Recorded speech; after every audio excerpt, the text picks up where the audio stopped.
ఒకటి ఇప్పుడు వెనిజులా ఈ సిచ్యువేషన్ రావడానికి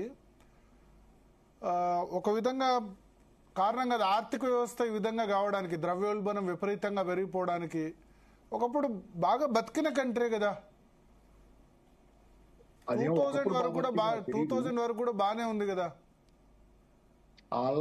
హ్యూగో చావేజ్ ఏమన్నా సరే ఆయన అమెరికాతో ఫైట్ చేశాడు కానీ లేదు నేను మీకు నాకు అర్థమైంది మీ ప్రశ్న.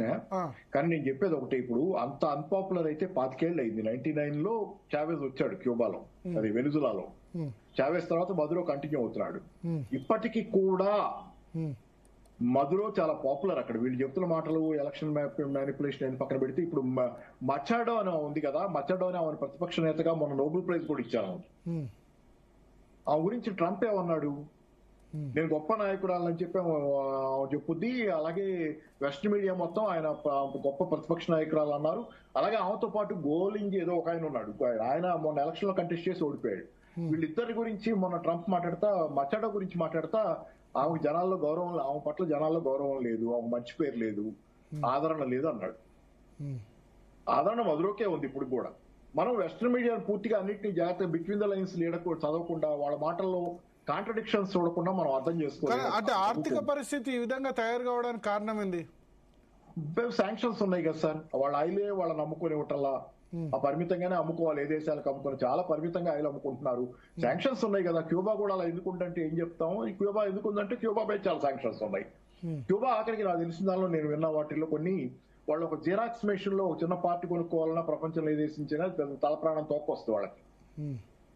అంత కష్టం చేస్తున్నారు వాళ్ళు బయట వ్యాపారం చేయటం కానీ దాన్ని. మరి క్యూబా చూడండి, క్యూబా ప్రజలు దాన్ని బాగానే ఉంటే, ఆ ఆదరణ ఉంది కదా క్యూబా ప్రజల్లో.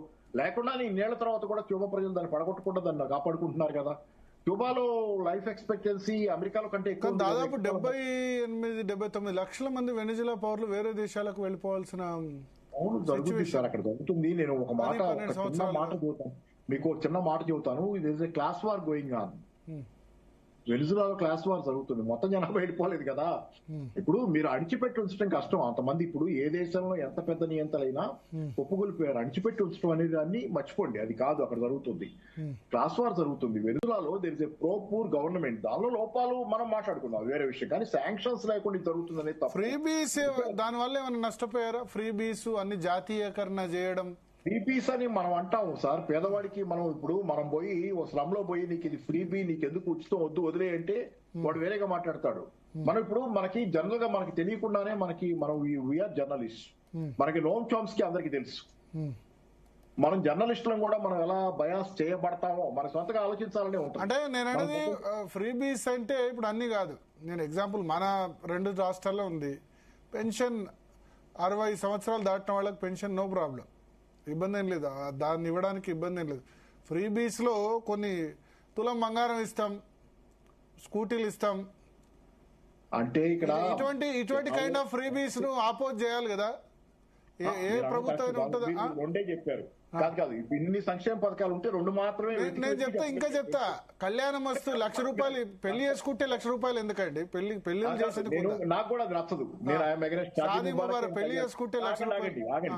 భరత్ గారు నేను చెబుతాను వినండి. 100 ఎకరాల పొలం ఉంటే 100 ఎకరాల పొలం ఉన్నాడు కూడా. అది వినండి. నా పెళ్లి, నేను పెళ్లి చేసుకుంది దండల మార్క్ చేసుకున్నాను. నా పెళ్లికి 5,000 ఖర్చు అయింది సార్.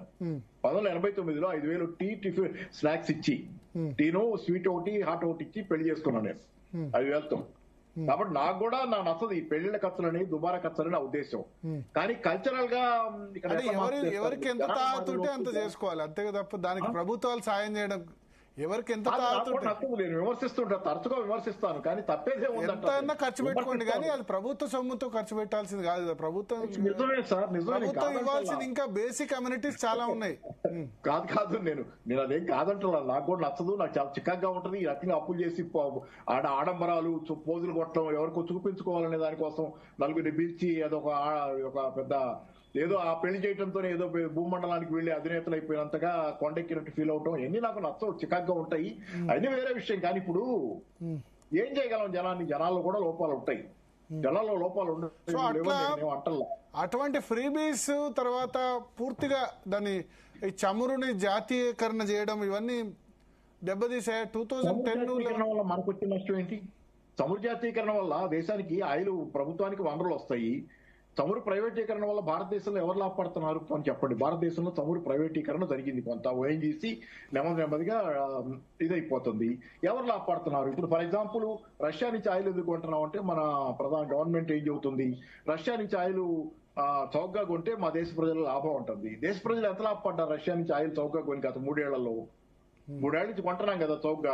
ఎంత లాభపడ్డారు? ఎంత తగ్గింది మనకు ఆయిల్ ధర? మనకు తగ్గకుండా మన ప్రభుత్వ రంగ సంస్థలైన బీపీసీఎల్, హెచ్పీసీఎల్ అయినా అది ఆ పన్నుల ఆదాయంగా అది ప్రభుత్వం కొట్టేస్తుంది.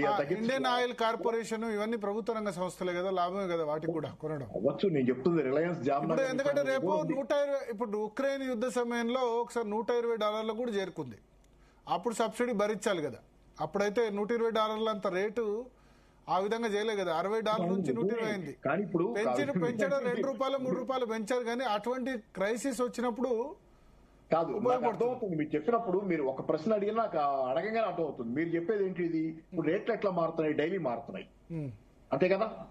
ఇప్పుడు మారట్లే, అది గతంలో సిస్టమ్ ఉండేది. ఇప్పుడు రేటు పెరగక తగ్గక స్థిరంగా అట్లే ఉంచుతున్నారు. అట్లా కాదు నేను అంటాను, డైలీ మార్చడం అనేది కాదు.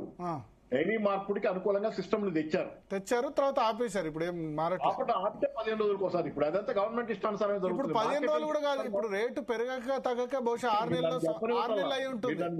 కాదు భరత్ గారు, మీరు నన్ను చెప్పనివ్వండి. చెప్పండి. గవర్నమెంట్ తెచ్చిన సిస్టమ్ అలాగే ఉంది. రోజువారీ మార్పు ఎప్పటికప్పుడు మారాలి, క్షణక్షణం మారాలి. లేకపోతే పొద్దున్నే మారాలి, రాత్రి మారాలి, పొద్దున్నే రిఫ్లెక్ట్ అవ్వాలి.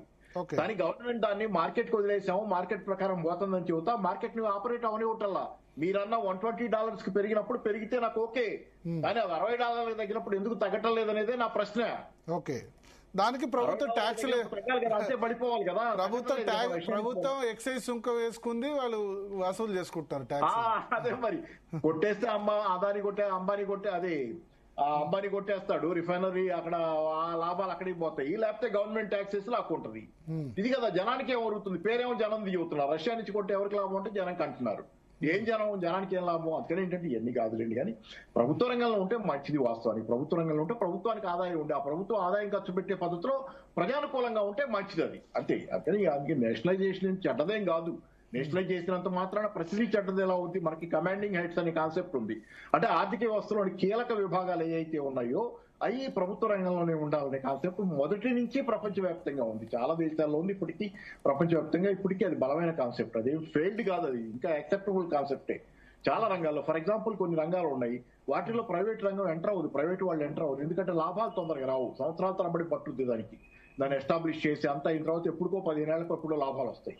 అట్లాంటి రంగాల్లో ప్రభుత్వం ఎంటర్ అవ్వాలి, లేకపోతే వేరే వాళ్ళు ఎంటర్ అవ్వరు. అలాగే కీలకమైన దేశ రక్షణ కానీ, దేశ ప్రజలకు సంబంధించిన కనీస కొన్ని మినిమం వీటికి కానీ ఆ రంగాల్లో ప్రభుత్వం ఉంటే తప్పు లేదు. అట్లానే నేను అన్ని రంగాల్లో ప్రభుత్వం ఉండాలి, అసలు ప్రైవేటే వద్దు, మొత్తం బఠానీలు అమ్మే వ్యాపారాన్ని నేషనలైజ్ చేద్దాం చెప్పటల్లా. కానీ కొన్నిట్లో ప్రభుత్వం ఉంటుంది, కీలక పాత్ర దాన్ని ఉంటుంది, ప్రభుత్వం నడిపిస్తుంది. అదే కదా ఈ రోజు మీకు ప్రభుత్వం ప్రపంచం అంతా మారుతుందిగా. అమెరికాలో కూడా ఇండస్ట్రియల్ పాలసీ వచ్చిందిగా. నిన్నటిదాకా అమెరికాలో ఏం మాట్లాడారు? మార్కెట్ వదిలేయాలన్నింటినీ, గవర్నమెంట్ కి బిజినెస్ లో పాత్ర ఉండకూడదు అన్నారు. మరి ఇన్ఫ్లేషన్ యాక్ట్ ఏంటి? బిడ్డలు వచ్చినప్పుడు తెచ్చిన ఇన్ఫ్లేషన్ యాక్ట్ ఏంటి? చిప్స్ యాక్ట్ ఏంటి? ఇండస్ట్రియల్ పాలసీ తెచ్చారు కదా అమెరికాలో కూడా. అమెరికా ప్రభుత్వమే గైడెన్స్ ఇవ్వాలి బిజినెస్ కి అనే పాలసీ తెచ్చారు కదా. ఎవరిని చూసి తెచ్చారు? చైనా సక్సెస్ కి అదే కారణం అనేది చూసి చాలా దేశాలు ఈ రోజు ఇండస్ట్రియల్ పాలసీ, మీరు నెట్ లో ఇవ్వండి, గూగుల్లో సెర్చ్ చేయండి, ఇండస్ట్రియల్ పాలసీ అనేది ఎలా మళ్ళీ తిరిగి ఎలా మార్కెట్ ఎకానమీ పూర్తిగా సరైనది కాదు.